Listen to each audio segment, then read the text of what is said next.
Всем привет! И мы на Мальдивах! В этом видео вы узнаете всю самую важную и интересную информацию про Мальдивы. Смотрите и не переключайтесь, сразу же ставьте лайк. Значит, Мальдивы – это островное государство, которое находится посреди Индийского океана. Мальдивы состоят из 1192 островов, которые разделены на 26 атоллов. Атоллы – это что-то подобие наших областей в России. То есть, например, Московская, Ленинградская область. Тут же несколько островков объединены в один атолл, и таких всего 26. Здесь все передвижение осуществляется либо на лодках, то есть ты должен иметь свою лодку, либо на самолете. Других типов добраться до другого острова просто нет, это невозможно. Мальдивы состоят на 99,9% из воды, и всего лишь 0,1% это суша, это острова. То есть, представляете, вся страна, по сути, это вода. В связи с этим, приезжая на острова, не понимаешь, а как так, как без автомобиля, как без транспорта здесь добираться. Все добираются постоянно на лодках с острова на остров. Что вас ждет по приезду на Мальдивы? Изначально, когда приземляется самолет, вы проходите паспортный контроль. После этого вас встречают с табличками с названием вашего отеля. Вы проходите, садитесь на спидбот, на скоростную лодку, и вас доставляют уже непосредственно на ваш остров, где вы будете проживать. После того, как вы приезжаете на остров, где расположен ваш отель, вас встречают представители отеля и довозят вас непосредственно к отелю. В отеле, как правило, во всех, куда бы вы ни поехали, вас встретят с холодным полотенцем и с приветственным напитком. Да, это очень приятно. Вообще, мальдивский сервис удивляет своим дружелюбием. Они очень заботятся о вашем комфорте, поэтому в плане сервиса такой страны мы пока не встречали нигде. Это удивительно. Существует такой миф, что Мальдивы – это такое скучное направление для тюленей, которые просто хотят лежать и ничего не делать, и заняться тут нечем. Это далеко не так, сами посудите. На Мальдивах 1192 острова, и если даже вы захотите посетить каждый остров, то вам всей жизни не хватит посмотреть все. Кроме островов, конечно же, тут есть много всяких развлекательных водных программ. Как правило, все экскурсии, программы экскурсионные связаны с морскими прогулками. Но морские прогулки – это не просто катание на лодочках, это посещение интересных мест. Например, есть такая экскурсия, как мы посетили, это прогулка с осмотром и плаванием с черепахами. Есть прогулки, плавания с мантами, такие большие скаты. На дне была гигантская манта, это такой большой скат. Я пытаюсь к нему подплыть поближе, но давление очень сильное, прямо давит вот здесь вот на глаза сильное. Ну, довольно-таки близко вроде получилось заснять.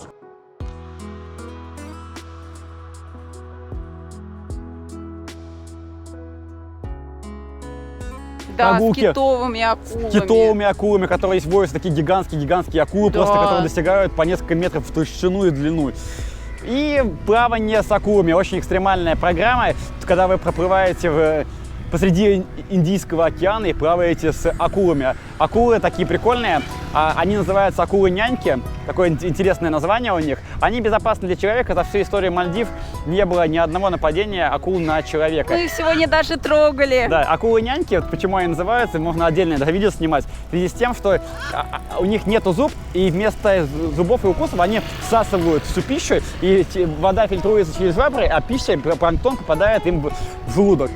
То есть максимум, что они могут сделать, это вас поцеловать, присосать так, как присоска, и поцеловать вас. А кусить они вас не смогут. А называются они няньками, потому что когда они поедают пищу, они так причмокивают, так, и это похоже на убаюкивание детей. И второй факт, что они свои яйца связывают в ниточку и подвязывают к водорослям. И что-то похоже вот на колыбельную, вот эти их яйца висят.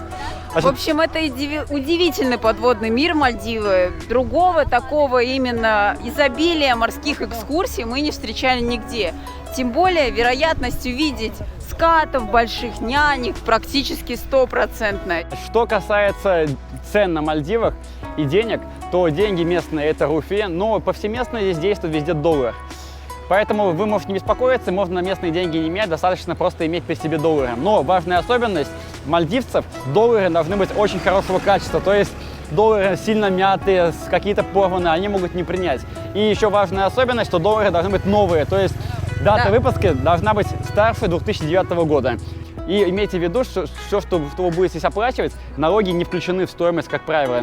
Налог составляет тут примерно 10% от стоимости. То есть, если вы бронируете отель стоимостью $100, то стоимость отеля окончательно будет $110. И также в кафе и ресторанах.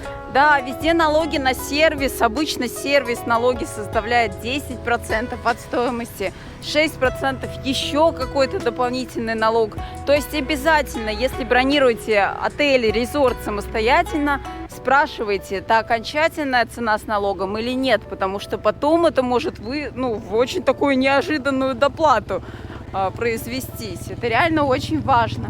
То есть налоги включены, и, как правило, на Мальдивах не принято оставлять чаевые. То есть вы можете смело поесть в ресторане и не оставлять чаевые, и не оставляя их в отеле, потому что некоторые даже могут не понять. Мы оставили в отеле $5 чаевые уборщику, он когда взял, он даже сначала и не понял, типа, что, Мне кажется, зачем? он так и не понял. Он в итоге, не понял. Если вы оставляете деньги даже на столе, то их могут не взять, могут не понять, что, типа, что вы оставили, потому что это не принято в стране.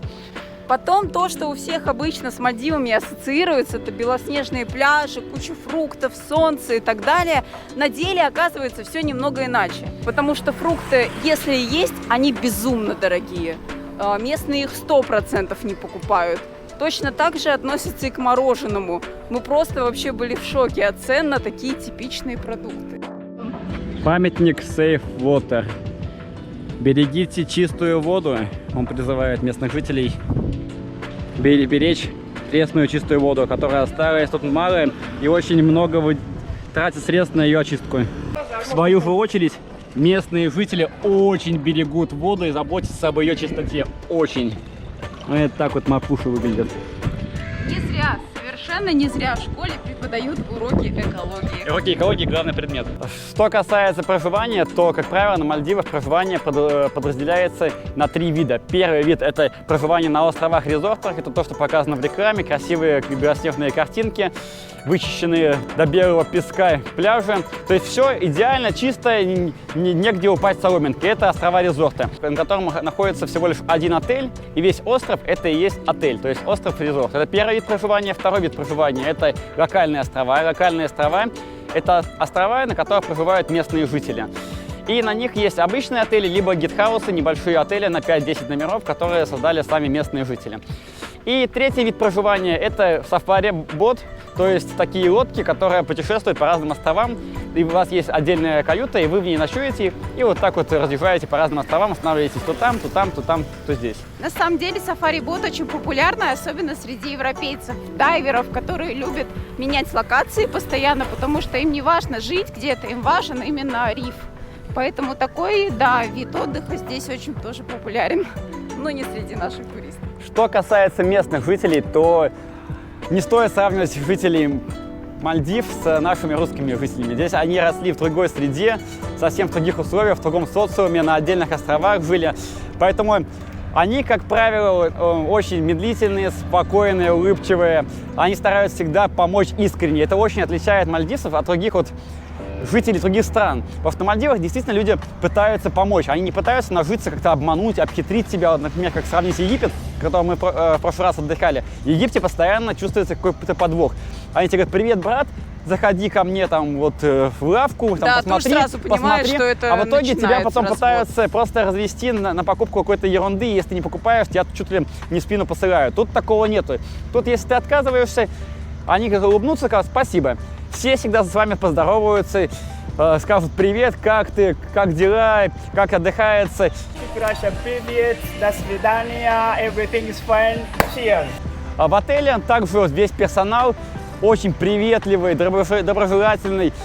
Столько внимания, как на Мальдивах, от персонала мы не видели нигде. То есть нас встретили и постоянно за нами ходили. А все ли нам понравится? Все ли хорошо у вас? А все ли вам комфортно? Это прямо чувствуется заботу такую, да, материнскую. постоянно с заботой. Положили нам покушать на завтраке, смотрят там со стороны. А все ли вам понравилось? А может вам еще что-то положить? А может вам что-то еще налить? То есть прямо максимально, даже иногда как-то неловкое такое большое внимание к своей персоне.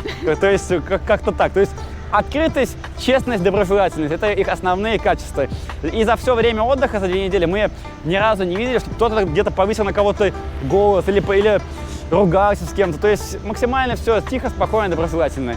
А вот, кстати, за нашей спиной сейчас находится местное кладбище. Такой интересный факт. Мы спрашивали местных жителей. Они говорят, что умерших родственников хоронят в землю. Но я не понимаю, как можно хранить в землю. Это такие маленькие острова, которые размером там по 1 километру буквально. То есть на кладбище тут негде размахнуться. И мне кажется, они просто выпускают все либо в океан, либо сжигают. Просто вот есть кладбище местное, оно очень малюсенькое. Тут явно не могли похоронить всех своих родственников. Это очень странно. Пойдем. Значит, это погода на Мальдивах. Так как Мальдивы находятся близко к экватору, то здесь все сезонное направление, то есть круглый год, тут всегда тепло. Температура воздуха примерно плюс 30 градусов и зимой и летом одним цветом. Температура воды примерно 27-29 градусов, то есть океан очень теплый. Есть, конечно, такое неформальное подразделение, сезонность, несезонность. Самый горячий сезон — это новогодние праздники, декабрь, январь, февраль. И самый низкий сезон — это май, июнь, июль. То есть сейчас, лето. Да. И сейчас вот мы находимся на островах, и практически никого нету. Вот одни местные вот играют в футбол, кстати. Местные жители очень любят играть в футбол. У них это тут очень развито. И даже если остров очень маленький, то мальдивцы обязательно построят себе там спортплощадку, футбольное поле. Футбольное поле — это обязательно. Никто не плавает здесь, а вот футбол — это обязательно.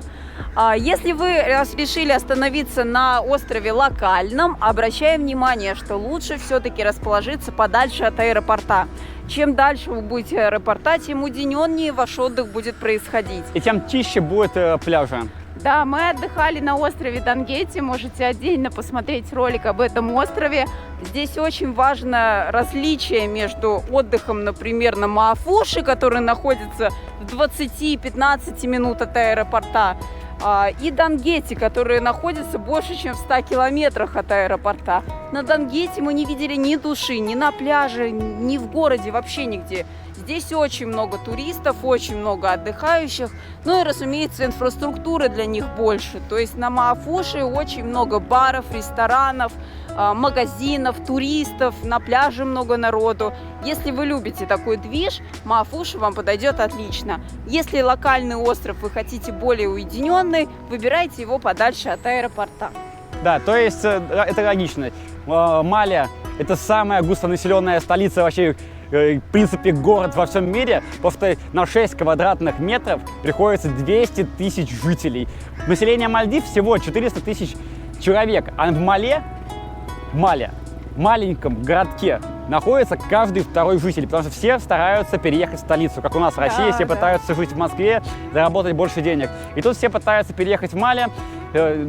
Родители пытаются своих детей тоже отдать в хорошую школу в Мале. И поэтому там очень густонаселенный город. И в связи с этим, конечно же, очень много мусора. А мусор, кстати, по поводу мусора тоже интересный момент. Мусор раньше вывозили на отдельный остров-свалку. И там просто было куча мусора. И, конечно же, этот остров быстро заполнился. И мусор начал попадать в океан. И в связи с этим мальдивцы экстренно решили, что нужно как-то что-то с этим делать. И с недавнего времени весь мусор собирают со всех островов и свозят в Индию. А Индия уже, в свою очередь, перерабатывает этот хлам. Да. Ну, как перерабатывает? Мне кажется, индусы просто собирают... Любят мусор. Просто собирают кучу мусора, получают за это деньги от мальдивцев, и все. И просто собирают к себе. На островах очень трудно избавиться от большогабаритного груза, и поэтому все остается здесь в качестве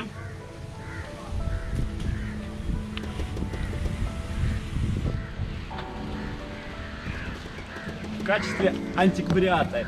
Все, вот просто машина попала в аварию, и ее оставили вот так вот, как типа для красоты. Знаете, как у нас на даче оставляют всякие покрышки, вот здесь типа того. Особенно еще на Мальдивах запрещены собаки, но тут зато разрешены кошки. Тут очень много кошек, и все их очень любят. Они гуляют, все им помогают, кормят, одевают.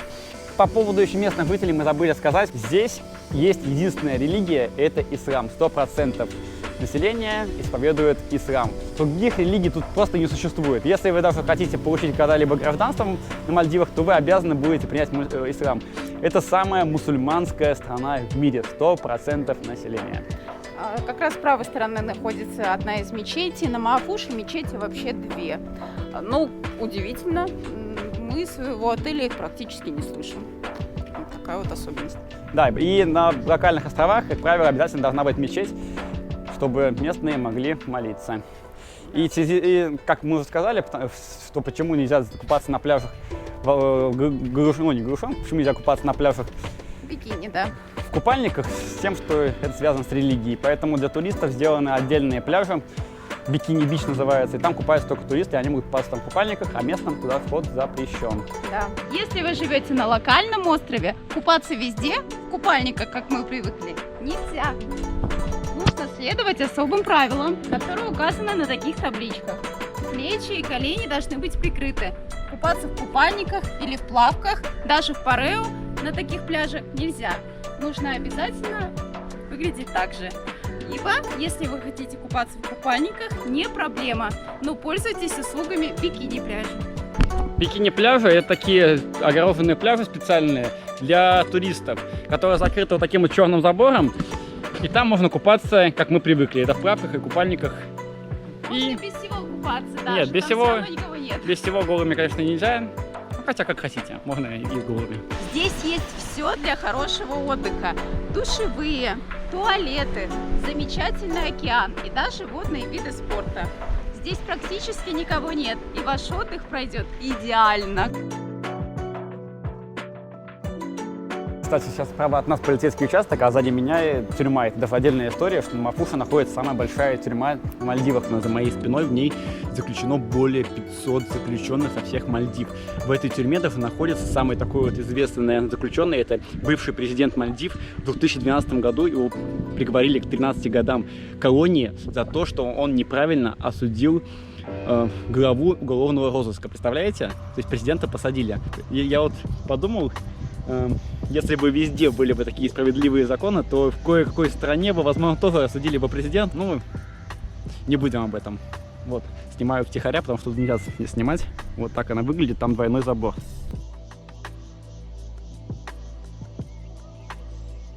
И когда долго живешь на каком-либо острове, даже не то, что долго, пару дней, то замечаешь такую особенность, что тебя уже знают все, и ты знаешь здесь всех жителей. Я не представляю, те, кто здесь живут, мне кажется, они уже как все родственники, вся Да, одна конечно. большая семья. Потому что острова небольшие, все друг друга знают, и за пару дней ты привыкаешь, ты идешь по улице, и все с тобой здороваются. Все привет, привет, хай, как ты? Все друг друга про всех знают, то есть тут нет невозможно никакая анонимность, либо приватность.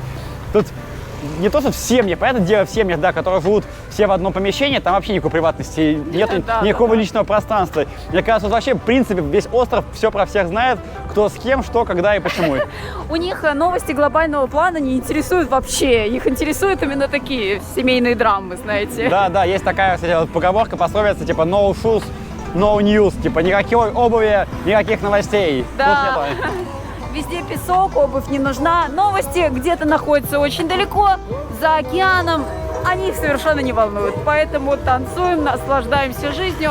Отдыхаем, ребята, отдыхаем. Что взять с собой на Мальдивы? Значит, собирая чемодан, не стоит собирать много очень вещей, потому что вам они тут не понадобятся. Вам достаточно взять шлепки, вещи для плавания, маску с трубкой, это обязательно, чтобы можно было посмотреть подводный мир, и различные крема для загара, то есть с степенью защиты выше, чем 30 FPS, потому что тут очень сильное активное солнце. Даже если пасмурно, вот как сейчас на улице, немного тучно, ну, в принципе, сейчас уже собирается Вечер, ночь, да. уже закат, потому что уже поздно очень, то все равно солнце очень активное, и нужно мазаться кремом. И обязательно взять с собой аптечку и положить туда самые необходимые таблетки, которые вам могут понадобиться, так как на островах может не оказаться поликлиники либо аптеки. Из самых важных вещей это, ну, вы сами все знаете, что вас беспокоить может, поэтому набор пластырей, уголь активированный, парацетамол, различные капли для носа, для ушей и для глаз. Да, это много места не займет, но в случае чего вас от неприятности очень такой глобальный освободит. Ням-ням, Пару идем слов кушать. про местную пищу. В основном здесь не может Мальдивы похвастаться разнообразием в пище. Основной рацион их – это рис и морепродукты. То, что наловили, то и подали к столу. Поэтому во всех отелях, как правило, подают рис с морепродуктами и могут быть еще какие-нибудь макароны, какая-нибудь паста. Да, сэндвичи, пицца, вот это вот все они тоже очень любят, особенно подавать в кафе. Если вы решите пойти куда-то в кафе, на всякий случай лучше скажите no spicy, Да, пусть это потому что будет всё не очень остро. острое, да. Потому что они любят прям похвастаться остротой своих блюд. И это для нашего неподготовленного желудка может оказаться проблемой. Да все, да в принципе да. Если какие-то вопросы остались, либо мы что-то забыли вам рассказать, то напишите об этом в комментариях. Мы обязательно на все вопросы ответим. Я Подписывайтесь очень на канал. надеюсь, что мы смогли передать всю красоту Мальдив, все свои личные впечатления, потому что мы безумно влюбились в это направление. Я уверена, что если вы сюда приедете хотя бы на недельку, вы все поймете сами и не разочаруетесь 100%. К сожалению, камерой и фотоаппарат не может передать даже маленькую часть того, как здесь красиво и прекрасно, как что вы ощущаете, когда погружаетесь в этот океан. То есть я желаю каждому из вас хоть раз оказаться на Мальдивах и прочувствовать это лично на своей коже, потому что это непередаваемое ощущение, невозможно передать это на камерой. Через Это краски. точно, это точно. Живите в кайф, путешествуйте, подписывайтесь на канал. Всем пока! Пока! И также я собираю средства на новую GoPro 10, поэтому кто хочет, может подкинуть донат, ссылка будет в описании и номер карты.